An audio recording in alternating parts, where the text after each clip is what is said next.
Welcome back, deep divers. Ever feel like some conversations are just, like landmines? You've come to the right place. We're diving deep into the world of difficult conversations, those awkward, stressful, sometimes even, like, scary exchanges we all encounter. And understanding the dynamics at play can really help us navigate these conversational waters with more finesse and a lot less stress. That's exactly what we're aiming for. We've got a great stack of sources today, and I'm ready to glean all the wisdom. Fantastic. Where do we even begin with something as universal as difficult conversations? Well, I think a great starting point is recognizing there are actually different categories within this conversational landscape. Okay. We often use terms like difficult and crucial interchangeably, Right. but they actually have distinct meanings. Okay. And this is something that Rohit, a senior executive contributor, communication expert, really highlights. Got it. And unpacking that distinction is key to really understanding the nuances of these conversations. Okay, I'm intrigued. Let's unpack it. What's the difference between a difficult conversation and a crucial one? So think of it this way. Difficult conversations, as the name suggests, are any interactions that we kind of anticipate as being challenging. Right. Maybe it's due to the subject matter, like giving critical feedback, or the emotional intensity, like navigating a disagreement with a loved one. Sure. The common thread is a sense of difficulty due to that potential discomfort or conflict. So basically those conversations that make us want to hide under the covers instead of having them. Precisely. Yeah. Now, crucial conversations take things up a notch. Okay. This term, coined by Carrie Patterson, Joseph Grenny, Ron McMillan, and Al Switzler in their book, Crucial Conversations, Tools for Talking When Stakes Are High, Okay. refers to dialogues where opinions vary, stakes are high, and emotions run strong. Mm-hmm. These conversations have the potential to significantly impact our relationships and outcomes, both personally and professionally. So it's not just about the conversation being challenging. It's about the high stakes involved. Yes. Can you give us an example to illustrate the difference? I'm a show me, don't tell me kind of learner. Absolutely. But Imagine you need to talk to a teammate about their inconsistent performance. okay. That's a difficult conversation in itself, right? It can be. Yeah. But let's say their performance is impacting a major project deadline, Oh, okay. putting your team at risk. Okay. Suddenly, the stakes are much higher, and the conversation shifts from simply being difficult to Yeah. crucial. Okay, I see the distinction. It's like the difference between a friendly tennis match and the Wimbledon finals. Yes. Both require skill, Yes. but the pressure and potential consequences are on a whole other level in the finals. Exactly. Yeah. And just like mastering those high-stakes tennis matches requires a deeper understanding of strategy and technique, navigating crucial conversations requires its own set of tools and approaches. Which I'm hoping we'll uncover as we dive deeper into these sources. But before we do, let's talk about where these conversations actually pop up. Sure. We've established they're everywhere. But are there specific scenarios where they're most common? Absolutely. Okay. Rohit, in his exploration of these communication challenges, highlights a range of scenarios. Okay. And they truly run the gamut. Okay. Let's start with the workplace, Okay. a breeding ground for both difficult and crucial conversations. Oh, tell me about it. Yeah. I think we've all experienced those meal-biting workplace conversations. Indeed. Rohit points to those dreaded performance reviews. Oh, yeah. Particularly when delivering constructive criticism. Right. Then there are situations like addressing ethical concerns, navigating layoffs, Oh, or even having to let someone go. yeah. These are all incredibly challenging conversations, and the stakes can be incredibly high. Talk about pressure cooker. Yeah. And it's not just about what you say in those situations. It's about how you say it. Right. Delivering tough feedback with empathy can make all the difference. You're spot on. And just like a skilled surgeon needs precision and a steady hand, navigating these conversations effectively requires finesse, empathy, and a well-thought-out approach. Makes sense. It feels like we could spend this entire deep dive dissecting workplace conversations alone, but I'm sure these dynamics show up in our personal lives as well, right? They certainly do. Yeah. Think about it. Relationship issues are rife with opportunities for difficult and crucial conversations. Oh, for sure. Disagreements with partners, family members, or even close friends can be emotionally charged. Totally. Then there are those difficult conversations about health concerns, Yeah. like addressing a loved one's unhealthy habits or discussing end-of-life decisions. Those are heavy topics, for sure. They are. It's easy to see how emotions can run high in those situations, especially when dealing with sensitive subjects like health or personal values. You're right. The personal realm is often where we encounter the most challenging conversations because the emotional stakes are often the highest. Right. But it doesn't stop there. Okay. These conversational dynamics also extend to societal contexts. Okay, I'm curious about this. Yeah. What do difficult and crucial conversations look like on a societal level? Think about engaging in dialogues about social justice or political issues. Right. These conversations often involve challenging deeply held beliefs and confronting uncomfortable truths. Sure. They are crucial for progress and understanding, Right. but they can be incredibly difficult to navigate effectively. It's like walking a tightrope between speaking your truth and respecting different perspectives, Yes. all while navigating incredibly sensitive and complex issues. Well- No pressure. Right. Exactly. Right. And let's not forget about the intense discussions that arise during crisis management. Right. Whether it's a community crisis or a personal one, Sure. these situations demand clear communication, quick thinking, and a focus on finding solutions under pressure. It's remarkable how these conversational dynamics, whether in the workplace, our personal lives, or even on a societal level, share a common thread. Yes. The need for skills and strategies to navigate them effectively. Yes? It's not just about what we say, it's about how we say it. Right. And the intentions and awareness we bring to the conversation. You've hit the nail on the head. And thankfully, our friend Rohit provides some insightful frameworks to help us do just that. Okay. One such framework he dives into is the power of the 4 C's. Oh, yeah. Courage, clarity, conviction, and compassion. The 4 C's. I love a good alliteration. It's like a communication power-up. Yeah. But before we get ahead of ourselves, let's break down what each C actually means in the context of difficult and crucial conversations. Let's do it. All right, the 4 C's: courage, clarity, conviction, and compassion. They do. They sound like the core values of a communication superhero. Yeah. But what do they actually look like in action, especially when we're facing those high-stakes conversations that make our palms sweat? It's a great question, and it's where theory meets practice. Right. Let's start with courage. Okay. Rohit describes it as the willingness to initiate those tough conversations even when they feel uncomfortable. Right. It's about speaking our truth even when our voice shakes a little, and expressing our needs and concerns directly rather than dancing around them. So it's about pushing past that fear of conflict or discomfort and showing up authentically even when it feels risky. Yes. Makes me think of that quote by Audre Lorde: "Your silence will not protect you." Exactly. Right. And that segues beautifully into the second C, clarity. Okay. Rohit emphasizes the importance of conveying our ideas, expectations, and needs in a way that minimizes the potential for misunderstandings. Right. This involves using clear, concise language, avoiding jargon or assumptions, Okay. and checking in to ensure the other person understands our perspective. So no more passive-aggressive Post-it notes or hoping our colleagues can read between the lines. Precisely. Clarity is about transparency and open communication, both for our sake and the sake of the relationship. It's about replacing those muddled messages with clear, direct communication. Yes. Got it. Now, what about conviction? Yeah. This one makes me think of unwavering certainty, which feels tricky when the goal is open dialogue. That's an astute observation, and Rohit addresses this nuance directly. Oh. He clarifies that conviction, in this context, isn't about being right or bulldozing our perspective onto others. Right. It's about staying true to our values and beliefs while remaining open to hearing and respecting different viewpoints. Okay. It's about engaging in the dialogue with authenticity and a willingness to learn, even when disagreements arise. So it's about standing firm in our own truth while simultaneously creating space for others to do the same. Yes. It's a delicate balance. It is. Which brings us to the final C, compassion. Yes. This one feels especially crucial given the emotional intensity that often accompanies difficult conversations. Absolutely. Right. Compassion, as Rohit describes it, is the heart of these interactions. Okay. It's about making a conscious effort to connect with the other person's experience, to see the situation from their perspective, Right. and to lead with empathy even when it's challenging. Because at the end of the day, we're all human, navigating complex emotions and experiences. Right. A little compassion goes a long way. It truly does. Yeah. And here's where the true power of Rohit's 4 C's comes into play. They work synergistically. Courage allows us to initiate the conversation. Okay. Clarity ensures we're understood. Conviction keeps us grounded in our values. And compassion allows us to connect with the human being across from us.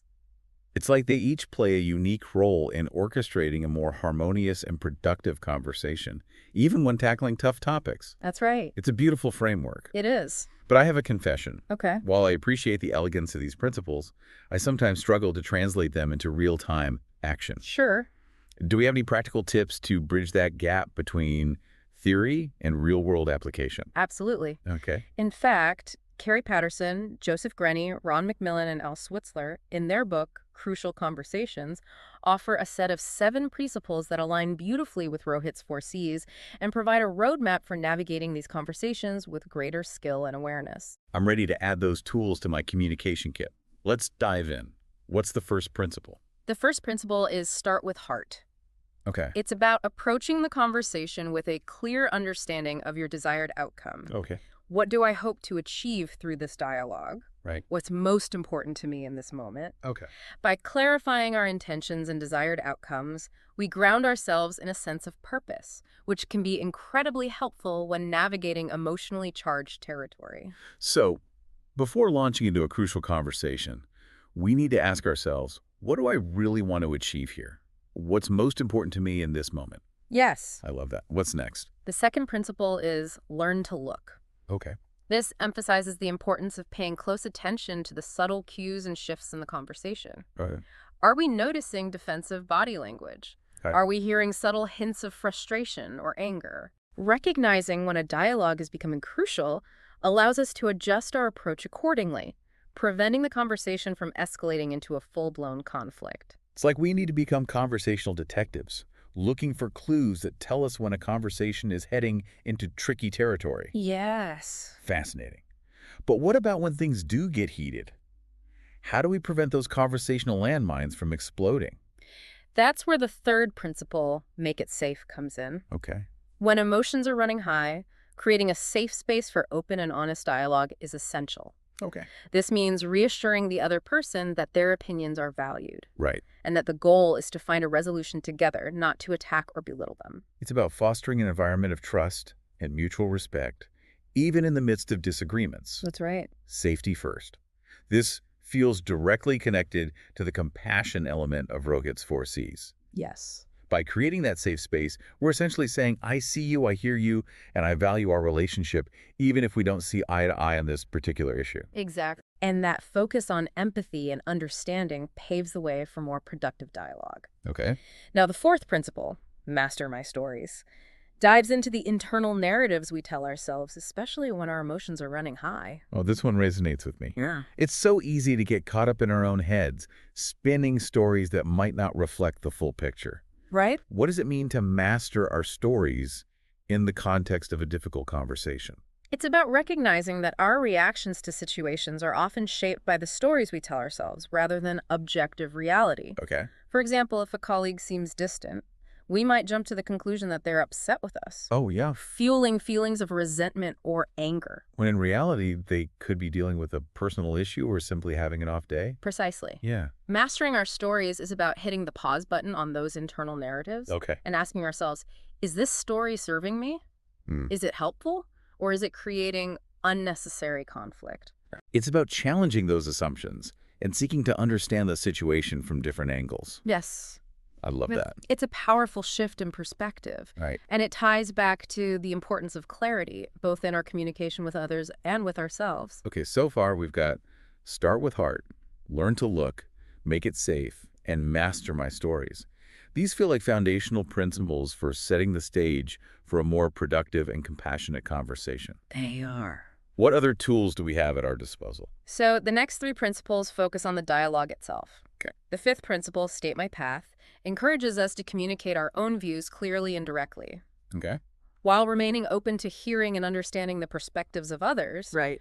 It's about advocating for ourselves with both confidence and humility. So it's about finding that sweet spot between assertiveness and openness, expressing our needs and perspectives without shutting down the other person. Yes. Got it. What's the 6th principle on our list? The 6th principle is the flip side of the coin. Explore others' paths. Okay. This emphasizes the importance of actively listening to and seeking to understand the perspectives of others. Right? It's about asking clarifying questions, Okay. acknowledging their feelings, and demonstrating a genuine desire to see the world through their eyes. It's about recognizing that every story has multiple sides, and we can learn so much by opening ourselves up to different viewpoints. Yes. This feels like such a crucial element of those aha moments that can transform a conflict into a deeper connection. It absolutely is. Right. And it embodies the true essence of compassion in action. Now, for the seventh and final principle, Yes. move to action. Tell me more. This principle emphasizes the importance of deciding on clear next steps after the conversation has taken place. Yeah. It's about determining how decisions will be made, who is responsible for what, and how to ensure accountability and follow-through. It's about transforming those heartfelt conversations into concrete action steps. I love it. So these 7 principles offer a roadmap for navigating difficult conversations with greater skill and awareness. They do.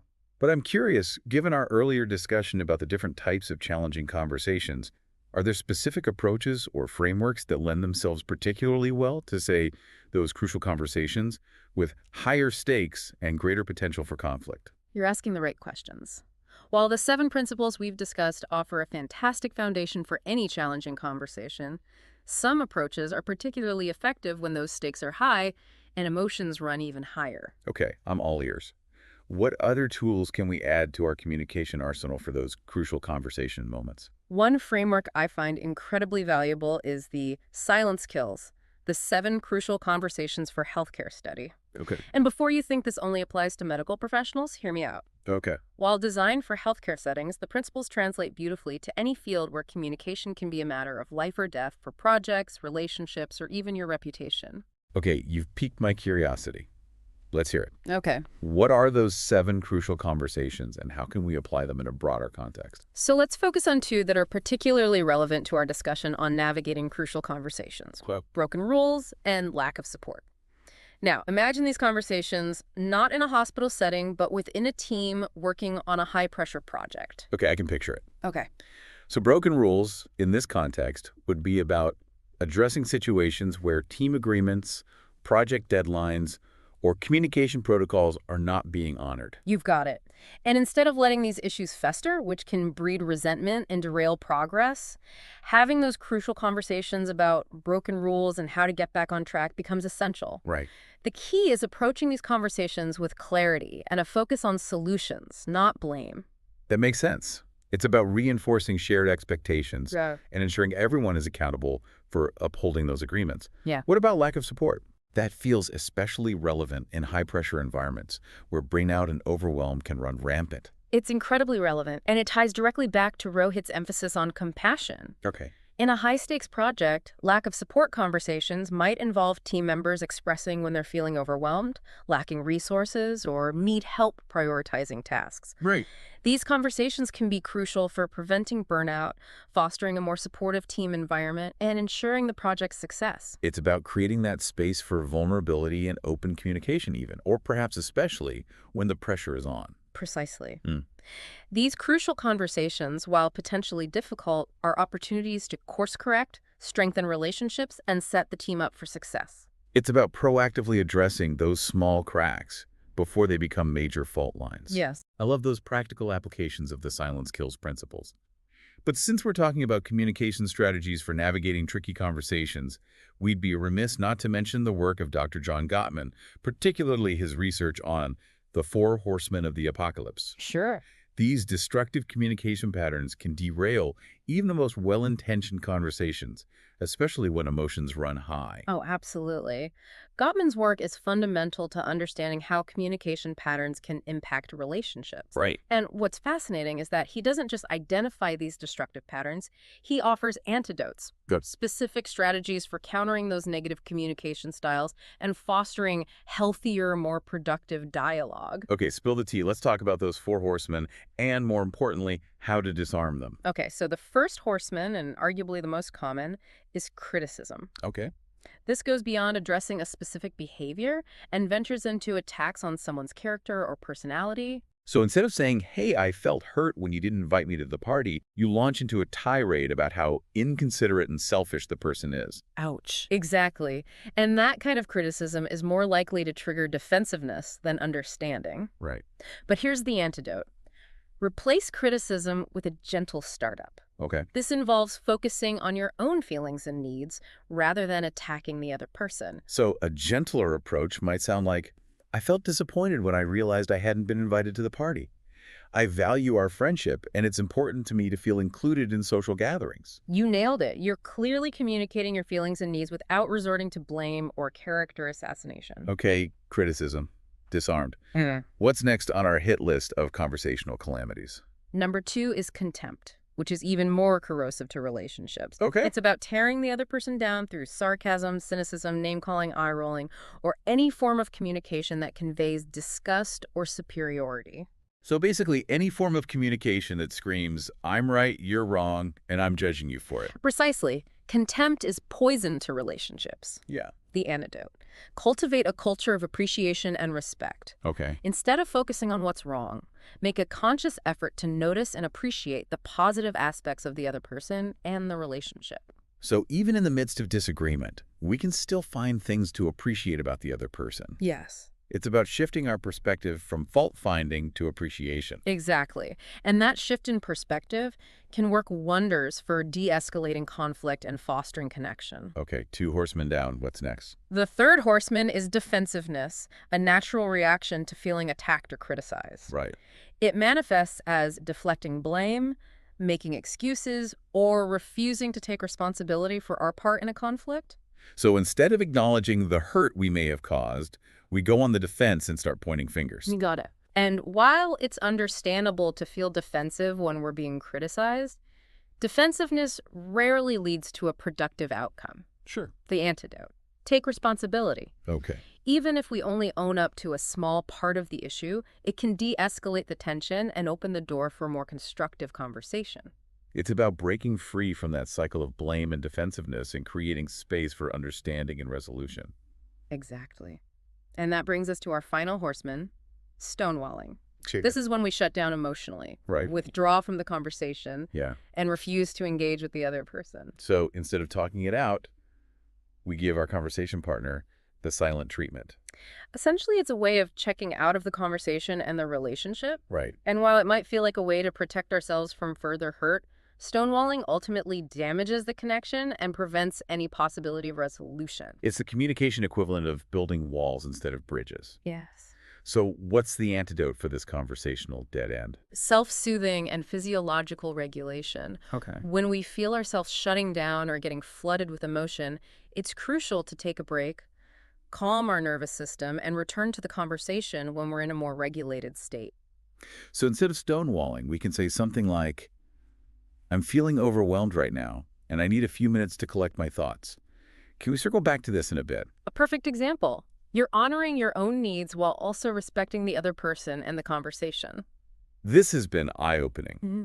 Identifying and understanding those 4 horsemen is huge. It is. But having the tools to counteract them is game-changing. Yes. I feel like we've covered so much ground today, from defining those tough conversations to arming ourselves with practical tools from brilliant minds like Rohit, Carrie Patterson, Joseph Grenny, Ron McMillan, Al Switzler, Right. Thich Nhat Hanh, Marshall Rosenberg, and Dr. Gabor Mate. It's been quite a journey. It really has. And if there's one takeaway I hope our listeners glean from this deep dive, it's this. These conversations, however challenging, are opportunities for growth, connection, and understanding. Beautifully said. And remember, deep divers, you don't have to navigate these conversations alone. That's right. We're all in this together. Until next time, happy communicating.